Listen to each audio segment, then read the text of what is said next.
ഇതാരാമോനെ ദിനേശായി എരപ്പാളത്തിലോ കാണിച്ച് നീയാ? ഞാൻ പറഞ്ഞിട്ടാ അവന്മാരിത് ചെയ്തു. ഏത് നായിന്റെ മോൻ പറഞ്ഞിട്ട് ചെയ്തതായാലും വേണ്ടില്ല, ഈ സാധനമൊക്കെ കെട്ടിപ്പൊതിഞ്ഞ് പൂവള്ളിയില് എന്റെ തറവാടാത് അവിടെ എത്തിക്കണം. ഈ പൊട്ടിയും ചളിങ്ങിയതൊക്കെ ഇവിടെ ഇട്ടേക്ക്. പകരം പുതിയത് വേണം പൂവള്ളിയിലെത്താൻ. മനസ്സിലായോ? അതിപ്പോ മീൻ കറി വെക്കുന്ന ചട്ടിയായാലും ശരി. കേട്ടാ മോനെ ദിനേശ? അങ്ങനെ ചെയ്യാൻ പറയണം. അല്ലെങ്കിൽ ഞാനങ്ങ് വരും മണപ്പള്ളിക്ക്.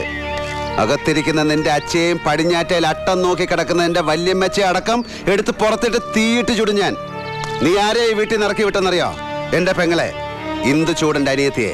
മോനെ ദിനേശ, ഇടഞ്ഞ കൊമ്പന്റെ കൃഷ്ണമണിക്ക് തോട്ടി കയറ്റി കളിക്കില്ലേ, ചവിട്ടി താഴ്ത്തുന്നതിനെ